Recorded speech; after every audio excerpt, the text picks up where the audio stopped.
Assalamualaikum warahmatullahi wabarakatuh. Bismillahirrahmanirrahim. Ila hadratin nabiyil mustafa Muhammad sallallahu alaihi wasallam wa ala alihi wa sahbihi ajma'in. Lahumul Fatihah. A'udzu billahi minasyaitonir rajim. Bismillahirrahmanirrahim. Alhamdulillahi rabbil alamin arrahmanir rahim maliki yaumiddin. Iyyaka na'budu wa iyyaka nasta'in. Ihdinas siratal mustaqim siratal ladzina an'amta 'alaihim ghairil maghdubi 'alaihim waladdallin. Rabbi ufirli wali walidayya amin.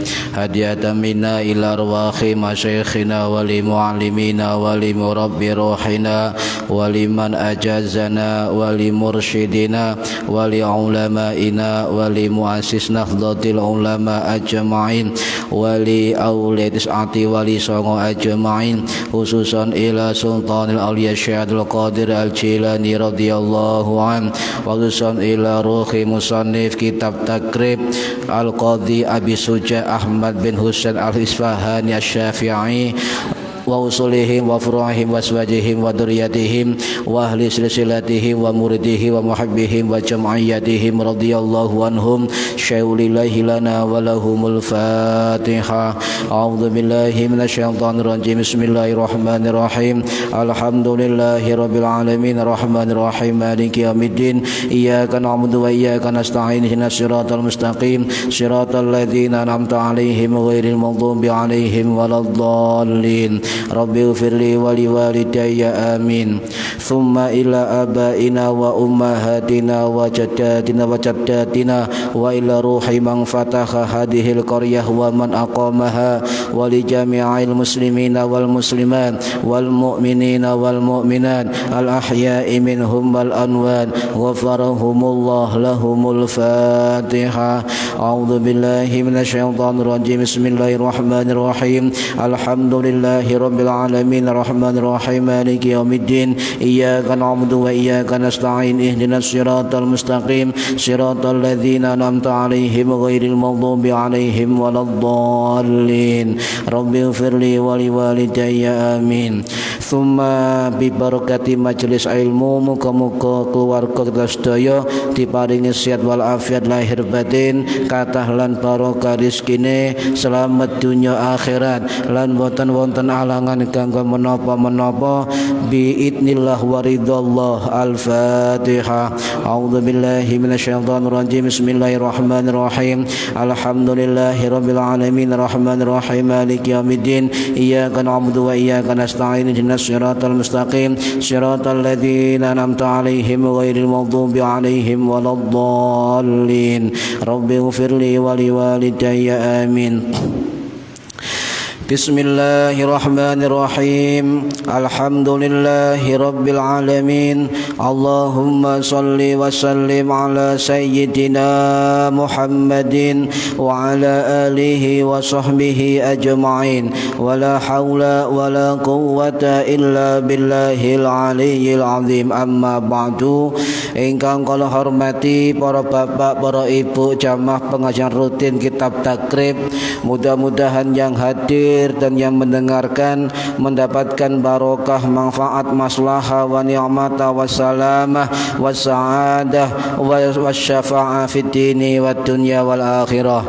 Amin ya rabbal alamin. Monggo yang belum niat diniati oleh ilmu lillahi ta'ala. Halaman 13 masih tentang rukun salat. Kemarin tentang rukun salat i'tidal dan tumakninah. Bismillahirrahmanirrahim. Faslun utawi ikilah fasal. Wa arkanu sholati thamaniyata asyara ruknan. An-niyatu wal qiyamu ma'al qudrah wa takbiratul ikhrami wa qiraatul fatihati wa bismillahirrahmanirrahim ayatum minha warruku'u wa tuma'ninatu fihi wa raf'u wal i'tidalu wa tu'maninatu fihi. Sekarang rukun salat yang ketujuh, wasujudu lan sujud wa tu'maninatu lan tumakninah fihi ing dalem sujud.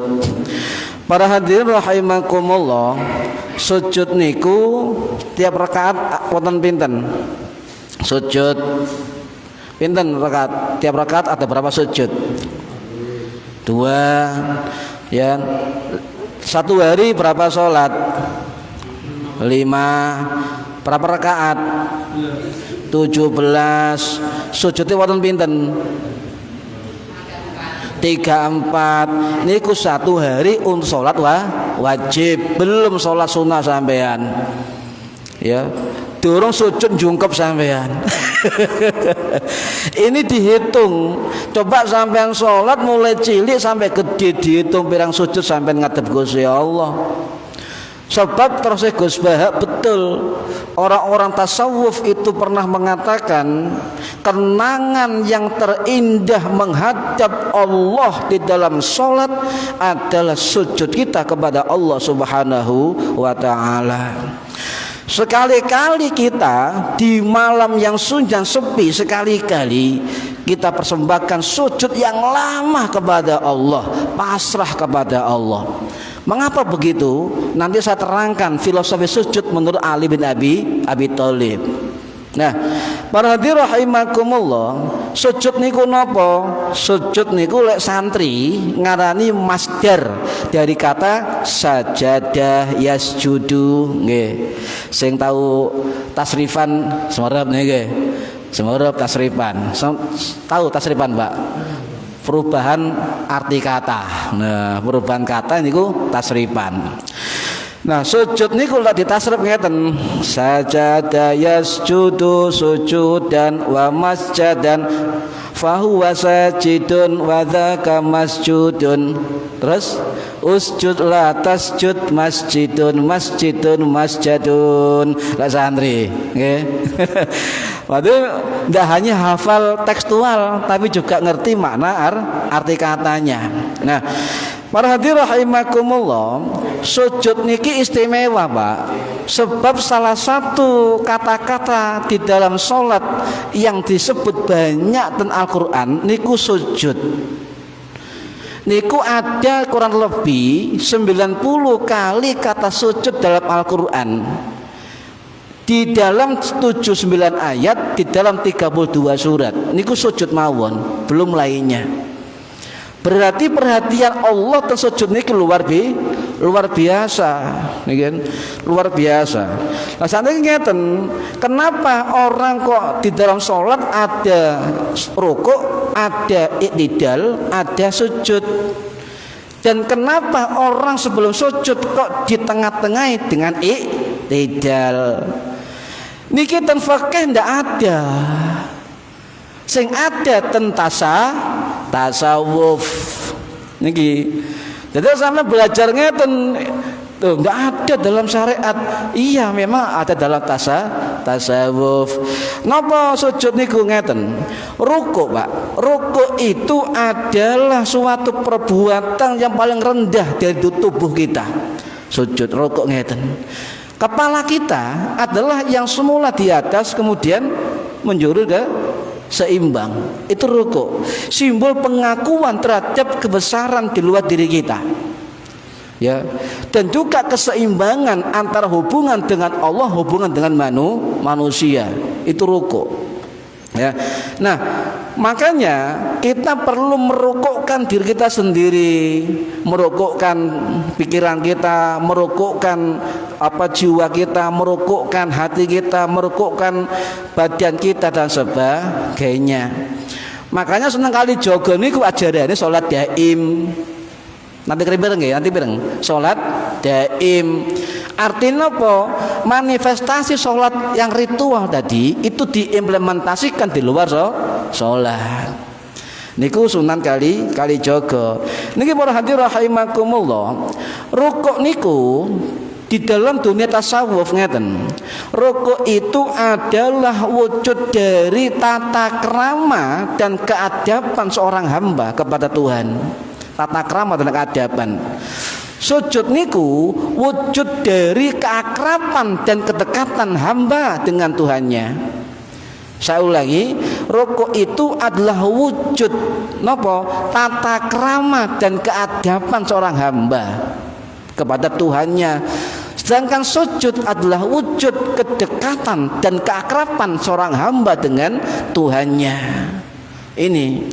Nah, untuk mendapatkan sujud atau keakraban kedekatan dengan Tuhan, maka kita harus melalui fase ketundukan, fase keadaban.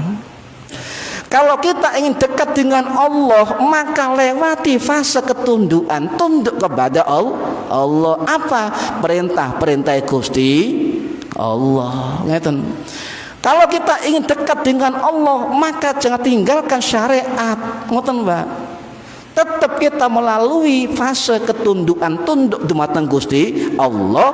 Lek fase niki sampun terlampaui, maka kita bisa dekat kepada Allah. Paham nggih? Lah di tengah-tengah tunduk tata krama, tunduk dan kedekatan ada i'tidal kenceng. Apa artinya? Antara fase ketundukan dan fase keakraban dengan Allah ada satu fase tengah-tengah, istiqomah. Ini makna tasawuf atau sufi hakikat di dalam gerakan sholat. Paham nggih?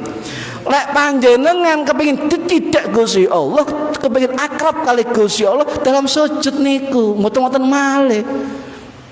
Makanya sebelum umur kita habis di dunia, ajal datang, sekali-kali panjenengan kita semua mempersembahkan sujud terlama, sujud terindah kepada Allah Subhanahu wa taala. Cek ana kenang-kenangane ngoten lho. Ngono.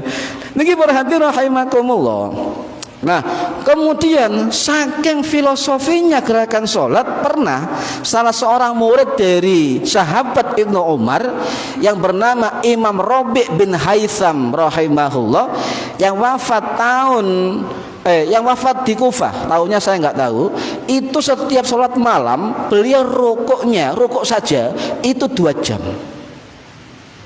Bu, ngeluh sampean. Belum sujudnya loh nggih. Nah, ini ada riwayat Ibu Aisyah radhiyallahu anha, ya, istri Kanjeng Nabi yang wafat tahun 678 Masehi di Baqi, itu hadis sahih. Ditanya oleh sahabat, ya Ummul Mukminin, kira-kira berapa lama sujudnya Nabi Muhammad SAW di setiap malamnya? Maka Ibu Aisyah menjawab, sujudnya Rasulullah setiap malamnya minimal paling lama seperti orang baca tartil Al-Baqarah. Sampeyan guyut. Coba misalnya Pak Nawir salat dalu nggih Bu, sujud, ibuke maca Al-Baqarah tartil. Kuat mboten? Ngoten. Coba nih Bu, Ayo salat bengi Bu. Coba sampai Al-Baqarah tartil atau sujud. Coba testing. Coba gak kemeng ya. Karena boten biasa. Lek kula jujur boten kuat. Lho, jujur kan boten kuat. Niki perhati rahimakallah. Nah, kemudian Ali bin Abi Thalib niki cerdas ditanya oleh sahabat. Ali, kenapa kita sujud 2 kali dalam sembahyang? Coba. Kalau kita ditanya orang tentang ini bingung kan nggih? Apa ya? Ali ini cerdas, makanya ada gelar apa? Kota ilmu, Madinatul Ilmi. Dijawab oleh Ali bin Abi Thalib. Saya jawab, ya, sujud itu sampai yang nempel di mana? Di mana? Tanah. Maka itulah wujud kita nempel di sujud itu di tanah. Sujud pertama kita itu bermakna apa? Bermakna Allahumma innaka minha khalaqtana. Ya Allah, sungguhnya Engkau menjadikan kami dari tanah. Sujud pertama dari tanah. Kemudian bangkit dari sujud, duduk, kata Ali bin Abi Thalib apa? Itu maknanya wa minha akhrajna. Dan darinya kami dikeluarkan atau dibangkitkan. Kemudian sujud yang kedua kata Ali apa? Wa ilaina tu'iduna. Dan kami dikembalikan kepadanya lagi. Kemudian bangkit dari sujud kata Ali, wa minha tukhrijna, ya, taratan ukhra, dan kami akan dibangkitkan yang kedua kali. Ini adalah filosofi dari Ali bin Abi Thalib karamallahu wajhah yang wafat tahun 661 Masehi di Kufah, Irak. Ini filosofi. Nah, kemudian Ibnu Arabi, Syekhul Akbar Ibnu Arabi itu dalam kitabnya itu mengatakan ngeten, dalam kitab Futuhatul Makkiyah, bahwa orang sujud itu adalah spiritualnya itu berada di tanah, kepalanya merendah di tanah. Ya, jadi di situ tidak ada kesombongan diri menurut beliau, tidak ada keangkuhan diri menurut beliau. Kata Ibnu Arabi, setinggi apapun jabatan kita, sebesar apapun kekayaan kita, seluas apapun ilmu kita, ya, maka kalau sujud itu harus kembali perasaan kita di dalam tanah. Ngeten. Nggak panjenengan wali, Pak. Niku nate Kiai Hamid Medunten ketika meninggal di Maklah, ketika setahun dibongkar kuburannya, ini masyhur. Kiai Hamid itu kemudian dibongkar oleh askar Mekah, dibongkar kuburnya, beliau meninggal kan, tapi dia sujud di dalam kuburannya. Subhanallah. Niki para hadirin rahimakumullah. Kemudian ngeten, bagaimana hukum 4 mazhab sujud niku? Ini kan semua mazhab sepakat, ijma kaum muslimin, baik ulamanya, baik fuqahanya, baik ahli hadisnya, kaum muslimin ijma sepakat bahwa sujud merupakan rukun dari salat. Semua mazhab, ya, semua mazhab sepakat, ya, bahwa sujud rukun dari salat dan setiap rakaat 2 kali sujud. Sepakat, semua sepakat. Kalau ada orang 1 rakaat sak sujudan mengingkari kesepakatan, ya, jadi nggak boleh. Nah, kemudian yang beda apanya? Yang berbeda pendapat batasan dan ruang lingkup sujudnya. Ini yang beda. Termasuk bacaannya, terus kakinya bagaimana, tangannya bagaimana, matanya melihat apa. Ngoten niku berbeda pendapat. Saya jelaskan nanti. Nah, jumhur ulama ngeten, mazhab Hanafi, mazhab Maliki itu mengatakan bahwa sujud itu yang nempel wajib ke tanah adalah kening atau dahi. Cara Jawa napa cara Ibu? Batuk. Jadi Imam Hanafi mazhab Hanafi, mazhab Maliki yang wajib nempel dalam sujud cuma satu, apa? Batu. Yang lainnya sunnah. Ini mazhab Hanafi dan mazhab Maliki. Sedangkan mazhab Syafi'i itu yang wajib nempel di dalam sujud 7 anggota badan. Nopo? Batuk, sunggal, kedua telapak tangan. Ini ada 2 versi, wal butunu, wetenge. Jadi basa kitab ngaten. Ada yang mengatakan wal butunul kafaini, wetenge tangan 2. Wetenge ini berarti nggih, weteng. Nah, PEP niku wal butun niku weteng. Apalagi waruk batani 2 lutut. Apalagi wa'id raful kodama ini 2 dari ujung jari-jari kaki. Nah, itu Imam Syafi'i 7 anggota badan wajib menempel di dalam sujud, ya. Itu kalau normal Bu, khawatir nanti nggak tahu ngaji, batuke ono andengan apa udun, ya. Itu ngaji biyen wajib dibenturno nang tekel meledos. Miring titik mana miring titik. Mana apa Bang? Uzur. Dengkole misalnya gak kuat, klotak. Nempel loro ya semampunya, nggih. Kemudian mazhab Hambali nopo? Lek hidung, Pak. Hidung di dalam mazhab Syafi'i itu sunnah nempel. Gak nempel ya gak apa-apa. Nanti terkait dengan hukum pakai masker di dalam sholat. Mengapa ini rame? Kalau orang faham fikih, Pak, faham perbedaan pendapat, faham usul fikih, pernah ngaji kitab, insya Allah gak ngerameni, ngoten lho. Sehingga rame nopo, wong saya mempermasalahkan niku senau nih bermasalah, senau nih. Sebab gak luas wawasannya. Nah, yang keempat mazhab Hambali itu 7 anggota badan ditambah 1 wajib nempel, itu hidung, paham nggih? Mazhab Hanafi dan Maliki sing wajib cuma 1 yang nempel, batuk, yang lainnya Mazhab Syafi'i itu mazhab Hambali 8 plus hidung harus wajib nempel. Lek Syafi'i hidung sunnah, paham nggih? Nah, ngeten. Nah, niki perbedaan pendapat. Para hadirin rahimakumullah. Niku diterangkan dalam kitab Safinatun Najah, wonten kitab Kasih Fardhu Saja nggih, wonten kitab Falqul Qorib nggih, wonten kathah yang menerangkan tentang 7 anggota sujud.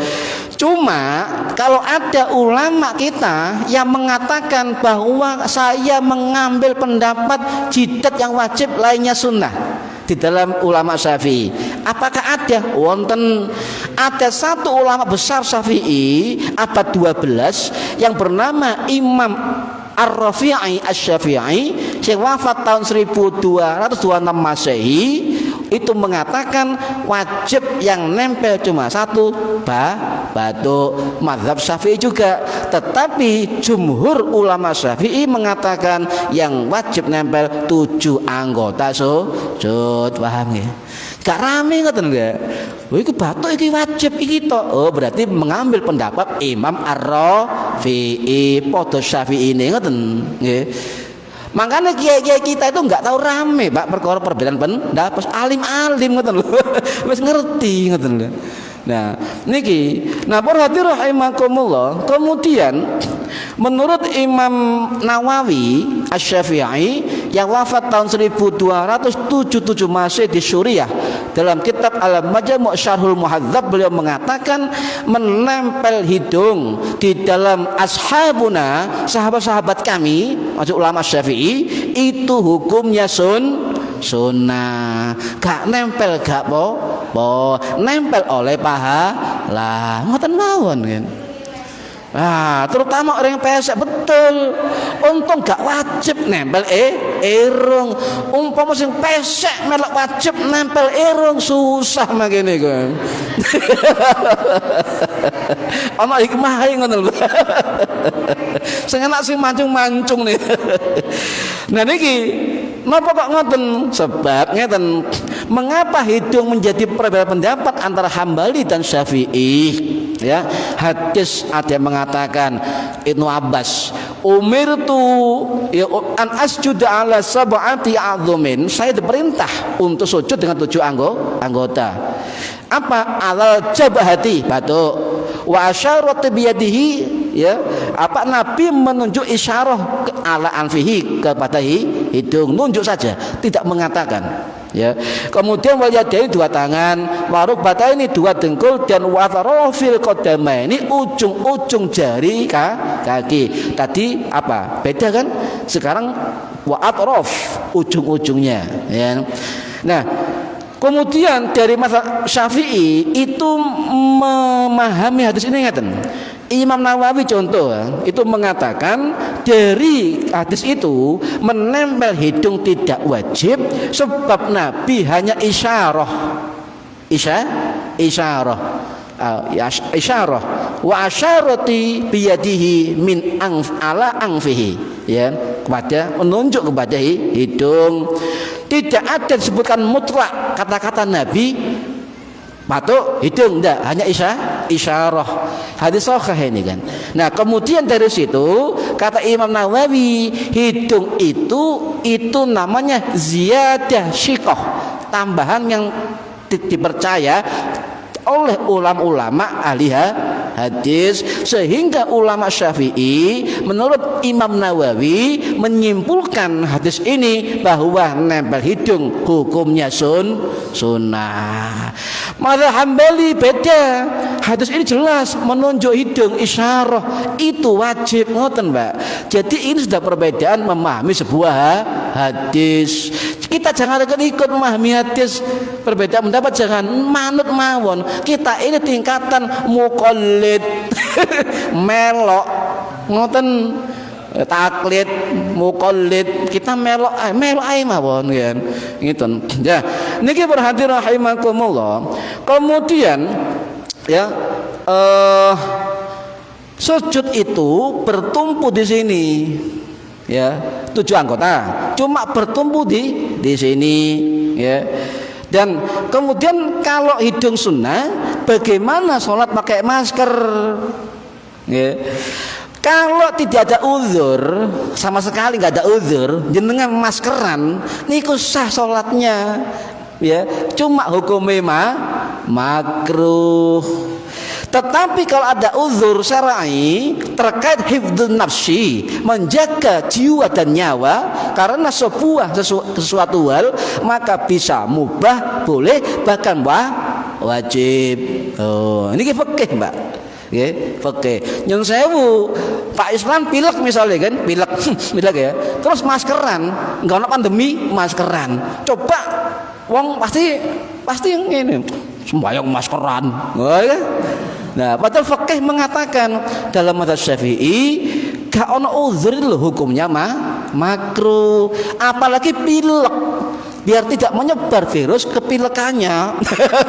Sehingga menutup itu menjadi wajib bagi Pak Islan, bukan yang lain, ke Pak Islan ngoten penerapannya. Paham Ibu? Enggak kemudian apa wajib, lihat dulu kondisinya ngoten.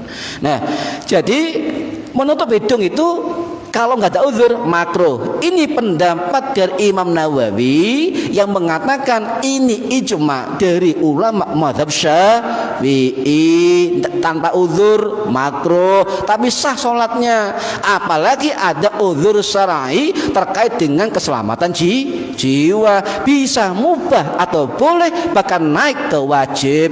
Ngoten. Nggih, paham nggih? Nah, niki para hadirin rahimakumullah. Terus pun di Muhammadiyah sami. Muhammadiyah kalau waca ten nomor tarjih niku sami pendapatnya. Uzur mubah bisa wajib, tanpa uzur mubah, oh sama. Nggih, sama. Nah, Kemudian para hadirin rahimakumullah, jadi saya ulangi, mubah ya kalau ada uzur, bahkan bisa wajib. Sani kalau tanglet rukun sujud wonten pinten? Rukun sujud ada dua, gerakan sujudnya dan nina ditunjang dengan kesempurnaan sholat dengan 7 anggota sujud. Ngoten Pak. Ya. Nah, yang berbeda batasannya. Mazhab Syafi'i terutama itu menekankan kepada nina. Mazhab Hanafi enggak pakai nina. Ngoten. Jumhur ulama Maliki, Syafi'i, Hambali pakai nina. Mazhab Hanafi tidak pakai nina. Sapa ngerti sembahyang kutuk. Barangkali husnuzon kita mereka pengikut mazhab Hanafi. Ngoten Pak, kau usah kegopok ana video kutuk. Wis nyalai aturan. Sik ngopi sik. Nyusu sik nang warung. Oh, ini mazhab barangkali mazhab Hanafi. Ngoten. Eco ngoten lho.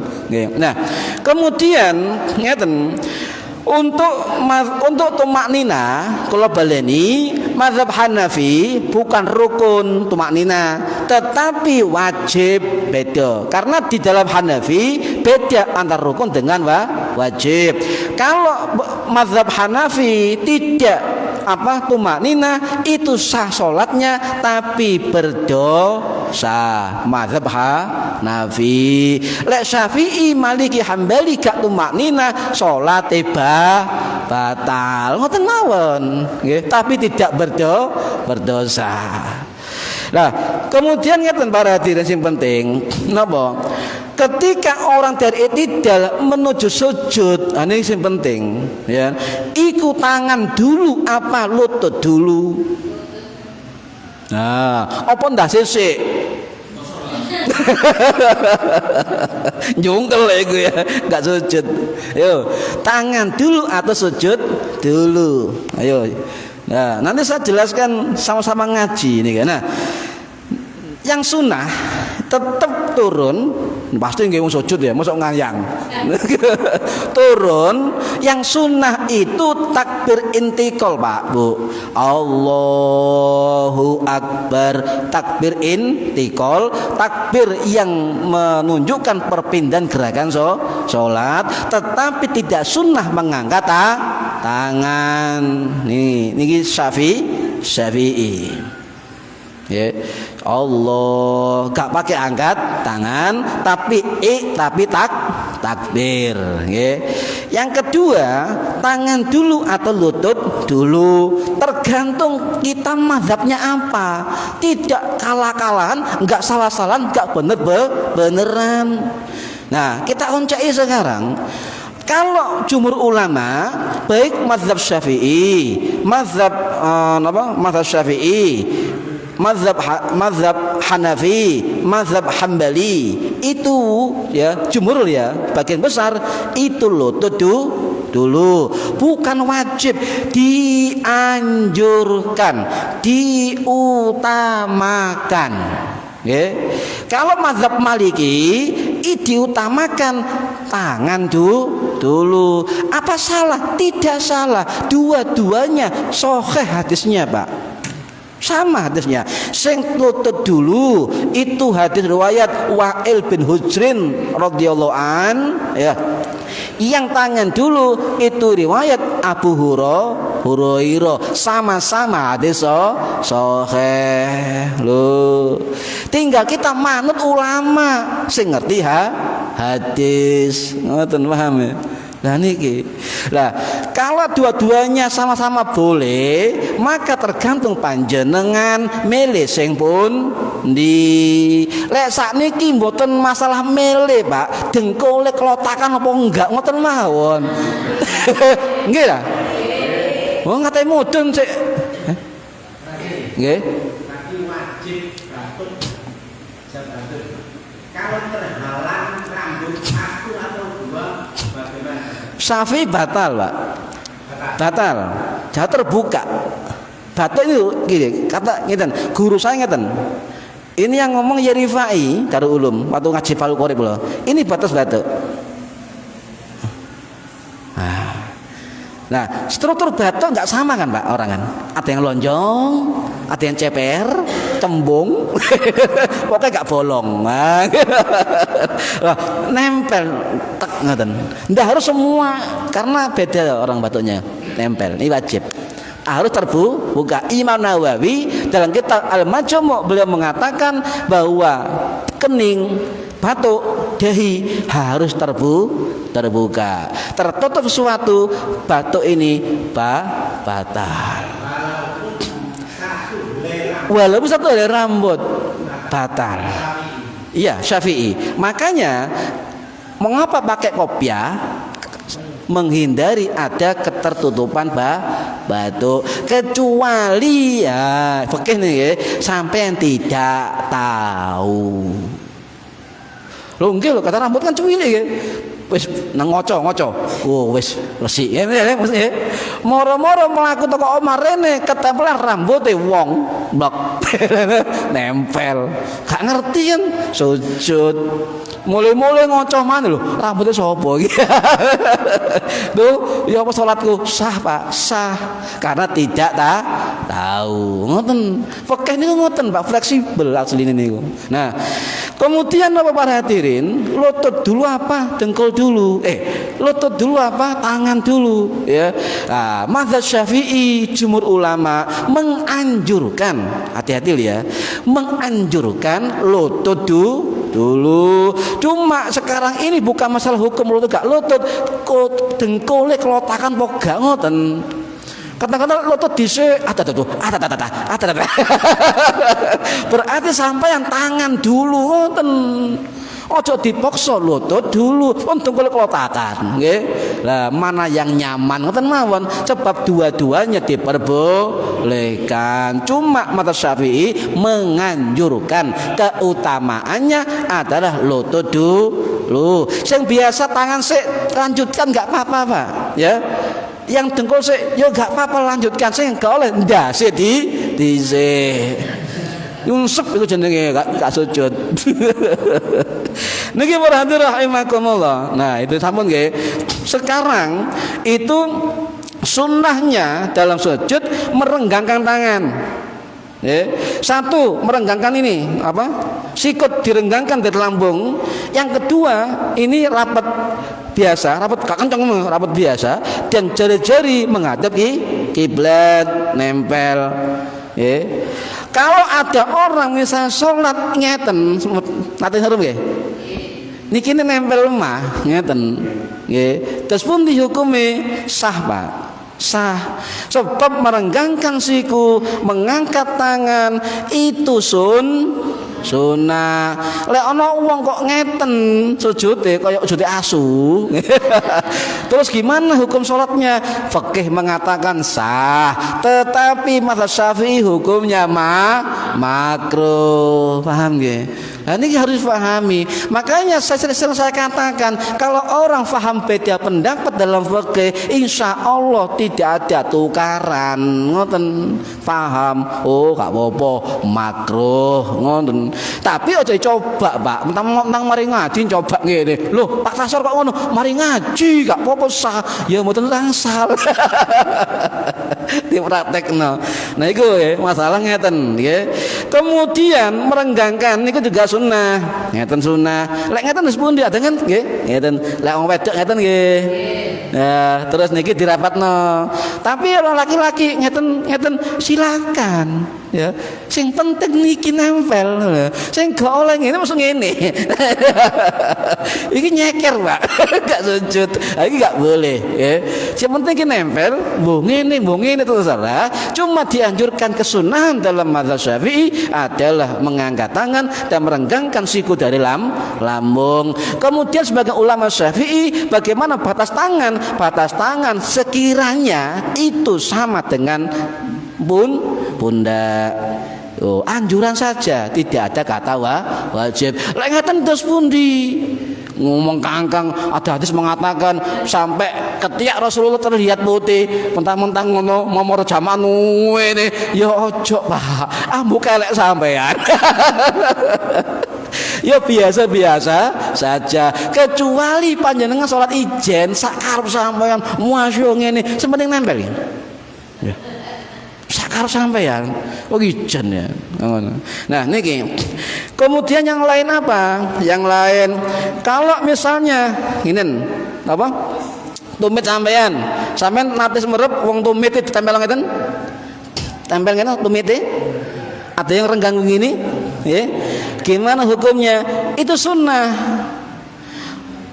Dua pendapat, renggang atau nempel. Kalau mazhab Hanafi itu diutamakan tumit dengan tumit nempel. Mazhab Hanafi, mazhab Maliki, mazhab Syafi'i, mazhab sebagian Hambali itu renggang, sebagian Hambali itu rapet, Wahabi rapet.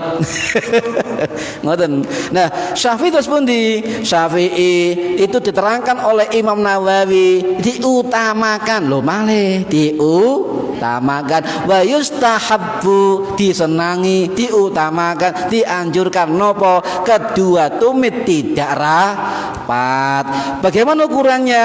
Di dalam kitab lain kira-kira 1 sampai 2 jengkal, 1 2 jengkal. Mboten napa lek ana wong rapet tumitnya sampean delok ya gak apa-apa, itu bagian dari kesunahan sing gak oleh napa sikile diangkat, sujud sikile diangkat. Semua nggih sujud semburi diangkat. Itu ya nggak boleh ya. Ini para hadirin rahimakumullah. Makanya menempelkan siku di tanah ya tadi makruh, merenggangkan tumit dalam Syafi'i diutamakan, menempel tumit di belakang kaki dalam sujud menurut mazhab Hanafi diutamakan, Wahabi ya. Nah, maka contoh napa Pak? Wahabi nempel, Hanafi nempel ya. Jadi niki posisi jari-jari napa? Kita ambil hadis wa atrofil qadama ini. Ujung-ujung jari kaki itu nekuk. Apakah harus apa harus semua? Tidak mungkin kaki sampeyan itu nempel semua. Melihat struktur jarinya, lek jari dawa iso, lek jari ndek-ndek atas kula niki mboten saged jempol tok. Makanya sebagian kaki, jari kaki ketika nekuk, jempol dan nekuk sudah sah Pak, sudah mengandung kesunahan. Loh kok gak ngene-ngene? Sunnah Pak, tetap sah karena hukumnya sunnah. Gak usah geger gitu loh. Sunnah. Iki wis isa iki apa iki? Belum adzan nggih.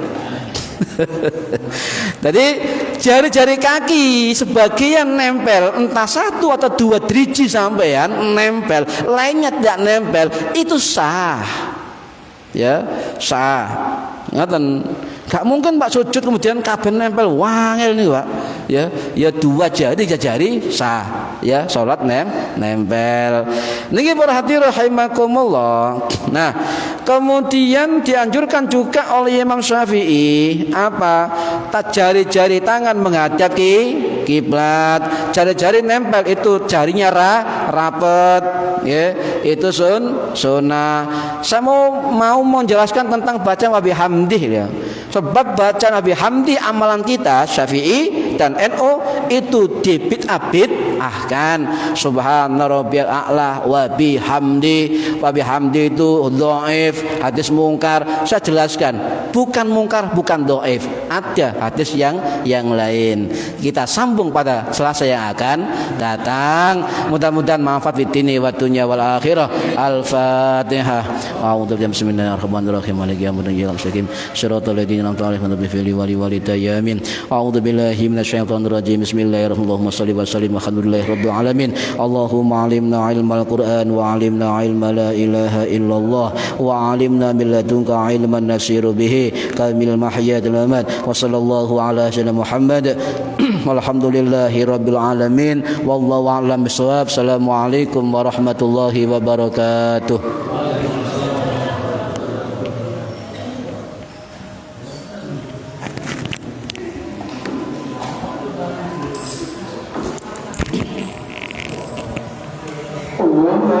Allah